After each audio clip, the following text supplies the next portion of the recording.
그래서 우리 이사야서 23장 말씀 보도록 하겠습니다. 이사야 23장 1절부터 우리 끝절 18절까지 말씀입니다.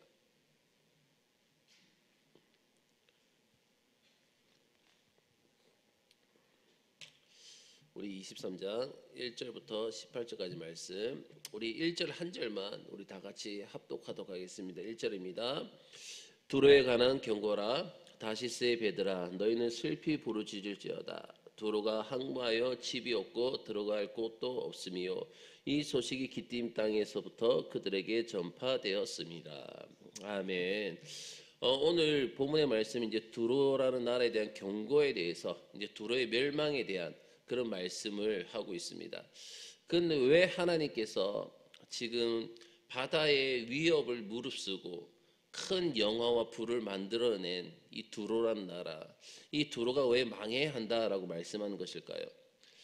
이 두로의 멸망 소식, 이 두로라는 곳의 멸망 소식은요, 먼저 다시스에서 돌아오는 상선에서 들리게 됩니다. 자, 우리 1절 다시 한번 읽도록 하겠습니다. 다 같이 읽겠습니다. 시작. 두로에 관한 경고라. 다시스의 배들아, 너는 슬피 부르짖을지어다.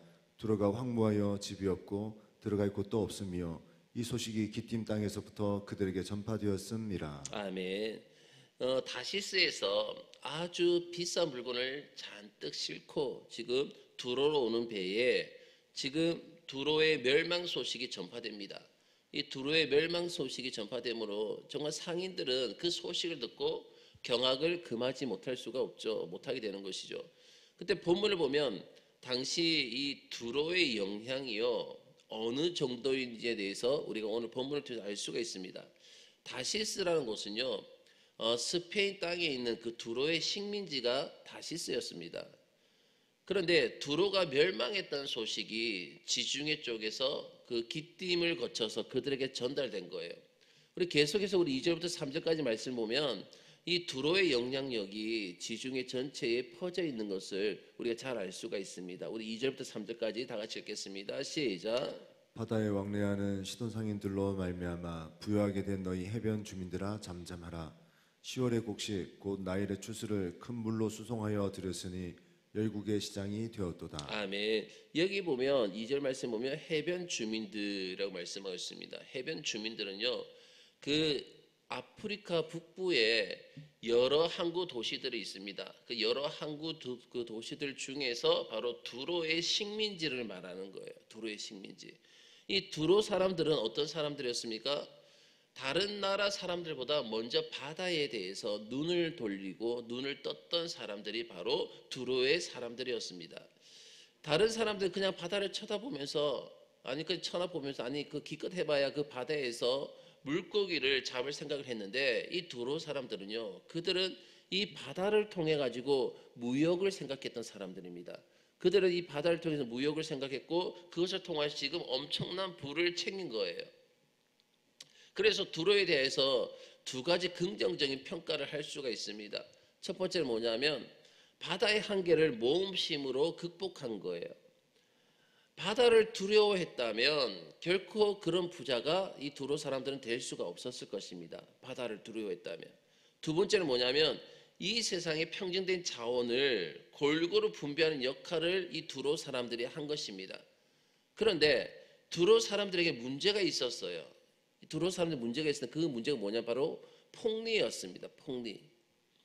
그들에게는요, 돈이 모든 것이었습니다. 그래서 돈만 벌 수만 있다면 무슨 짓이든지 할 수 있다, 이렇게 생각을 한 것입니다. 자, 우리 4절 말씀 봅시다. 4절입니다. 다 같이 읽겠습니다. 시작. 시돈이여, 너는 부끄러워할지어다. 대저 바다 곧 바다의 요새가 말하기를 나는 산고를 겪지 못하였으며 출산하지 못하였으며 청년들을 양육하지도 못하였으며 처녀들을 생육하지도 못하였다 하였음이라. 아멘. 본문에서 바다 그리고 바다의 요새는 이거는 다 두로를 말하는 것입니다. 두로를 말하는데 두로의 영향력이 얼마나 막강했는지 그냥 바다라고 하면 두로로 통했습니다. 바다 이러면 두로를 말하는 것이었어요. 엄청난 영향력이었죠. 그래서 바다로 간다라고 하면 어디로 가는 것이었다고요? 두로로 가는 것이었습니다. 두로. 왜냐하면 두로에는요, 전 세계를 갈 수 있는 배가 바로 두로에 있었습니다. 바다의 요새는요, 두로는 절대 망하지 않는다는 뜻이에요. 두로는 절대 망할 수 없다, 망하지 않는다, 그런 뜻입니다.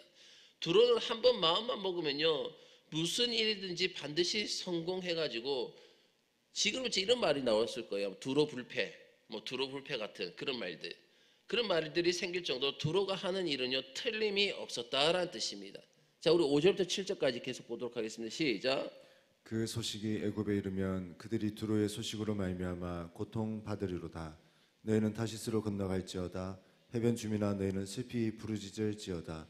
이것이 옛날에 건설된 너희 희락의 성 곧 그 백성이 자기 발로 먼 지방까지 가서 머물던 성읍이냐. 아멘. 다른 강대국들은요, 군사력으로서 세계를 점령했습니다. 강대국들이 군사력으로 세계를 점령했지만 두로는 바로 돈으로 바닷가 지역을 하나씩 하나씩 사들이는 겁니다. 하나씩 하나씩 사들여서 두로화하고 있었습니다. 그래서 이렇게 표현할 수가 있습니다. 육지에서, 이 당시에 육지에는 아수르가 있었다면 이 당시에 바다에는 두로가 있었던 거예요. 육지에는 아수르, 바다는 두로. 아수르가 피로 다른 나라를 점령했다면 두로는 돈으로서 정복을 했습니다. 돈을 가지고. 본문에서 두로가 이제 불타게 되는 것은 치명적이에요. 이제 장사하는 사람에게 가장 중요한 것은 무엇이죠? 장사하는 사람들은 신용입니다. 신용. 신용이 가장 중요한 것인데 두로가 이런 식으로 철저하게 불타버리면 사람들은 더 이상 믿지 않을 것이기 때문이죠. 우리 8절 말씀 봅시다. 계속 8절입니다. 다 같이 읽겠습니다. 시작. 면류관을 씌우던 자여 그 상인들은 고관들이요 그 무역상들은 세상의 존귀한 자들이었던 두로에 대하여 누가 이 일을 정하였느냐. 아멘. 이 말은 뭐냐면 면류관을 씌우던 자라는 말은 뭐냐면 여러 식민지의 왕을 누가 세웠다는 것이죠. 두로 사람들이 임명했다는 것입니다. 여러 식민지의 왕들을 두로 사람들이 임명을 했고, 그리고 여기 보면 그 상인들은 고관들이요라고 말씀하고 있지 않습니까? 이 말은 뭐냐면 그 식민지의 장관들은 누구라고요? 두로의 상인들이었던 것이죠. 식민지의 왕을 두로 사람들이 임명했고 그 나라의 장관들은 두로 상인들이었다. 그래서 두로의 상인들은요, 온 세상에 존귀한 자들이었습니다. 그런데 하나님께서 이렇게 물으십니다. 누가 한순간에 두로가 망하도록 정했느냐? 누굽니까? 하나님이십니다. 하나님. 그렇다면 왜 하나님께서 두로를 망하게 하십니까? 우리 9절 계속 보도록 하겠습니다. 9절입니다. 시작. 만군의 여호와께서 그것을 정하신 것이라. 모든 누리던 영화를 욕되게 하시며 세상의 모든 교만하던 자가 멸시를 받게 하려 하심이라. 아멘. 다른 사람들이 보기에는요, 이 두로의 부귀는 정말 동경할 만한 그러한 모습이었습니다. 그런데 하나님께서는 이 세상에 어떤 것도 예루살렘보다 더 높아지지 못하게 하시는 거예요. 이 세상에서 가장 귀한 것은 뭐냐면 바로 하나님의 말씀이 있는 이상 골짜기가 정말 이 세상에 가장 귀한 것입니다. 골짜기에서 어제 본문에 이틀 전에 새벽에 말씀드렸지 않습니까? 가장 귀한 것은 바로 하나님의 말씀이 있는 이상 골짜기라는 것이죠. 다른 것들은 그것의 아래에 있어야 되는 것입니다. 왜냐하면 그것들은 모래성이나 다름이 없기 때문이라는 것이죠. 우리는 세상을 부러워해서는 안 됩니다. 오히려 세상이 우리를 부러워해야 하는 것입니다. 항상 하나님의 보배가 쏟아지는 곳이 어디냐면 바로 하나님의 말씀이 있는 곳에서 하나님의 보배가 쏟아지는 것입니다. 이 보배가 세상에 흘러 들어가야 세상이 그나마 인간다울 수가 있고 그나마 좋은 곳이 될 것입니다. 이 예루살렘이 살 수 있는 길은 뭐냐면 두로를 부러워하지 않는 거예요. 지금 부와 여러 가지 많은 것들을 누리고 있는 그 두로를 부러워하지 않는 것. 우리는 항상 새로운 말씀을 성경에서 끌어내야 됩니다. 하나님의 새로운 말씀을 항상 성경에서 길러내는 것이 가장 귀하다는 것을 우리는 잊지 말아야 되는 것입니다. 우리에게 중요한 것은 바로 돈이나 좋은 집이 아니라 늘 하나님의 새로운 말씀임을 여러분 믿으시길 주의 이름으로 축원합니다. 자, 우리 10절부터 12절까지 말씀 계속 읽도록 하겠습니다. 시작. 딸 다시스여 날같이 너희 땅에 넘칠지어다. 너를 속박함이 다시는 없으리라. 여호와께서 바다 위에 그의 손을 펴사 열방을 흔드시며 여호와께서 가나안에 대하여 명령을 내려 그 견고한 성들을 무너뜨리게 하시고 이르시되 너 학대받은 처녀 딸 시온아 내게 다시는 희락이 없으리니 일어나 기띔으로 건너가라. 거기에서도 내가 평안을 얻지 못하리라 하셨느니라. 아멘. 두로가 멸망함으로 다시스는요 두로의 식민지에서 벗어나게 될 것입니다. 여기 보면 나헬같이 넘치리라는 말은요 억압에서 벗어나는 기쁨을 마음껏 만끽하라라는 그런 뜻입니다. 하나님께서는 바다 위에 손을 펴서 열방을 뒤흔들어 놓으십니다. 그러면 어떻게 되겠습니까? 바로 전 세계의 두로의 식민지가 다 사라집니다. 두로의 근거지가 파괴되는 것이죠. 하나님께서는 이 두로 사람들에게 가장 가까운 식민지 기띔으로 가라라고 하십니다. 기띔으로 가라. 사실 그들은요 그곳밖에 갈 데가 없었어요. 지금 그곳밖에 갈 데가 없는 거예요. 그러나 거기서 평안할 수가 또 없습니다. 왜요? 이제는 더 이상 두로는 과거의 부자가 아니기 때문이죠. 과거의 부자가 아니기 때문에. 하나님께서는 왜 이 말씀을 하십니까? 예루살렘 사람들이 바로 하나님 말씀으로 만족하지 못하고 세상을 닮아가려고 하고 있기 때문이라는 것이죠. 사실 두로 사람들이 예루살렘 사람들을 부러워해야 합니다. 왜요? 거기는 무엇이 있기 때문에? 하나님의 말씀이 있기 때문에. 날마다 하나님의 새로운 말씀이 있기 때문에 두로 사람들은 예루살렘 사람들을 부러워해야 돼요. 세상을 다 둘러보아도 새로운 것 하나도 없습니다. 세상을 돌면 돌수록 무엇밖에 없습니까? 허무할 뿐입니다. 하지만 예루살렘은 그 하나님의 말씀으로 늘 새롭습니다. 그런데 놀랍게도 두로는요 70년 동안 철저하게 버려졌다가 다시 되살아날 것이다.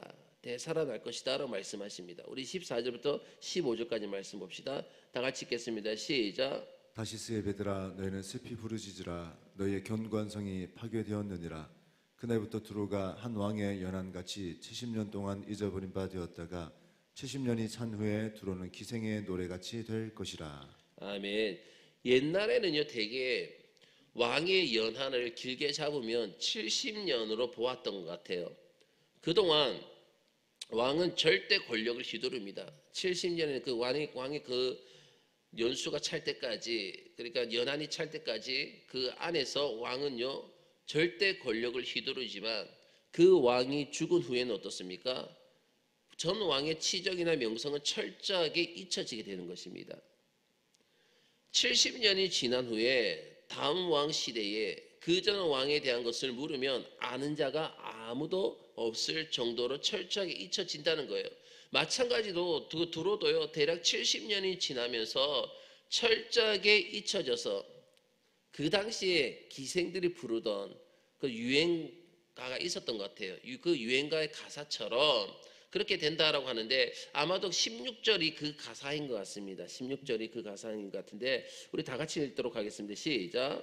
잊어버린 바 되었던 너 음녀여 수금을 가지고 성읍에 두루다니며 기묘한 곡조로 많은 노래를 불러서 너를 다시 기억하게 하라 하였느니라. 아멘. 그러면서 계속 17절 18절까지만 읽도록 하겠습니다. 시작. 70년이 찬 후에 여호와께서 두로를 돌보시리니 그가 다시 값을 받고 지면에 있는 열방과 음란을 행할 것이며 그 무역한 것과 이익을 거룩히 여호와께 돌리고 간직하거나 쌓아두지 아니하리니 그 무역한 것이 여호와 앞에 사는 자가 배불리 먹을 양식 자립을 옷감이 되리라. 아멘. 70년 동안 두로는요 잊혀진 땅이 됩니다. 70년 동안 두로라는 나라가 잊혀진 땅이 되는데 놀랍게도 70년이 지난 후에는 다시 재기한다는 말씀입니다.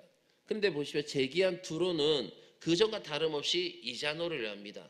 이자놀이를 하고 그리고 전 세계를 대상으로 음란한 짓을 하는데 그래 여기서 정과 다른 면이 있습니다. 정과 다른 것이 있다면 그 이익에 대해서 전에는 자기들이 다 취했어요. 그 이익에 대해서 자기 다 취했는데 이번에는 다 취하는 것이 아니고 하나님께 바치며 성전에 있는 사람들이 배부르게 먹도록 제공을 한다는 것입니다. 사실 하나님께서는요 여러분 부당한 이익을 바치지 못하게 하십니다. 하나님 앞에 부당한 이익을 하나님께서는 바치지 못하게 하십니다. 부정한 수익을 하나님의 성전에 바쳐서는 안 되는 것입니다. 그런데 이 두로 사람들은 그렇게 번 돈을 그렇게 하나님께 바치는 거예요. 이것이 의미하는 것이 무엇인가? 우리가 여기서 두 가지 생각해 볼 수가 있습니다. 왜 두로 사람들이 이렇게 하고 있는가? 두 가지 생각해 볼 수 있는데 첫째는 뭐냐면 이들 가운데 이제는 하나님을 두려워하는 마음이 생겼다는 것이죠. 계속적으로 자기들 범죄하고 악한 짓을 하고 나쁜 짓을 하면서도 그럼에도 불구하고 하나님을 두려워하는 마음이 생겼다는 것입니다. 두로 사람들이 실컷 고생을 한 후에 하나님을 두려워하는 마음이 생겨서 이제 수익의 상당 부분을 이제 뭐 선한 일을 한번 써보고 싶다는 것입니다. 쉽게 말하면. 그 두 번째 뭐냐면 이 두로를 통해 가지고 복음이 전 세계로 확산될 것입니다. 이 두로 사람들의 도움으로 이 복음이 전 세계에 확산될 것을 또 의미할 수도 있다는 것이죠. 문명이 닿지 않는 곳에, 여러분 보시죠. 문명이 닿지 않는 곳에 가장 먼저 들어가는 사람들이 있습니다. 문명이 닿지 않는 곳에 가장 먼저 들어가는 사람들이 누구냐면 바로 상인들입니다. 상인들. 그래서 상인들은요, 어디든지 돈이 될 만한 곳이라면 목숨을 걸고 들어가는 거예요. 목숨을 걸고. 사실 보십시오. 우리 중국에 보면, 중국에 처음에 복음이 들어갈 때 어떻게 들어갔냐면 바로 중국의 제국주의자들과 함께 선교사들이 같이 들어갔습니다. 제국주의자들과 함께 선교사들이 같이 들어갔는데 그때 무엇과 같이 들어갔냐면 아편과 복음이 함께 들어간 거예요. 하필이면 아편과 복음이 중국에 함께 들어갔습니다. 그래서 아편은 어때요? 사람을 죽이는 것이죠. 아편은 사람을 죽이는 것이고 복음은 살리는 것인데 하필이면 선교사들이 그 배를 타고 들어간 것입니다. 그래서 그 당시에 중국에서는 복음이 상당히 나쁜 것으로 오해가 되기도 했습니다. 근데 다행히 우리나라는 어떻습니까? 우리나라에는요, 복음이 제국주의자들과 함께 들어오지 않았습니다. 물론 토마스 선교사가 제너럴 셔먼 호회를 타고 들어와 가지고 성경을 던지고 죽었지만 진짜 우리나라에 복음이 들어오는 것은 무엇과 같이 들어왔냐면 서양의 의술과 복음이 함께 들어온 거예요. 의술과 함께 복음이 들어옴으로써 진짜 이 복음이라는 것이 상당히 좋은 인상을 심어 주었던 것입니다. 하나님께서는요, 이 두로 사람들의 상술이나 불을 바로 하나님의 나라를 위한 좋은 도구로 사용하실 것이라는 뜻으로 생각이 됩니다. 왜냐하면 자, 우리가 앞에서 보면 이제 솔로몬이 성전을 갖다가 지을 때에, 솔로몬이 성전을 건축할 때에 누가 큰 도움을 주었냐면요, 바로 두로 사람 히람이라는 사람이 큰 도움을 주었습니다. 솔로몬이 성전을 건축할 때에. 어쩌면요, 바벨론 포로에서 돌아온 후에 성전을 재건할 때에 정말 두로 사람들이 도움이 될 것임을 말씀하시는지도 모르겠습니다. 하여튼 사랑하는 성도 여러분, 교회는요, 이 세상에 하나님의 말씀과 은혜를 주어야 되는 거예요. 이 세상 가운데 하나님의 말씀과 은혜를 흘려보내야 됩니다. 그리고 세상은 나름대로 자기가 가진 것으로 복음을 전하는 자들을 도와주어야 합니다. 이 모습이 제대로 된 위치에서 자신의 역할을 다하는 것입니다. 본문에서 가장 중요한 것은 뭐냐면 예루살렘 사람은 두로를 부러워해서는 안 된다는 것이죠. 이 세상을 두려워해서는 안 되는 것입니다. 세상이 교회를 부러워하게끔 해야 되는 거예요. 세상 사람이 교회를 부러워해야지 왜 교회가 세상을 부러워하고 세상을 따라가려고 합니까? 우리는 우리에게 주어진 것으로 만족해야 될 줄로 믿습니다. 하나님께서 우리에게 허락하신 것으로서 우리는 만족을 해야 될 줄로 믿습니다. 늘 하나님 앞에 있기를, 그래서 우리는 늘 사모하고 늘 새로운 말씀을 우리는 하나님 앞에서 구해야 될 줄로 믿습니다. 그 은혜를 이 세상과 나누는 것이 바로 우리의 사명임을 믿는 여러분 되시길 주의 이름으로 축원합니다. 다 기도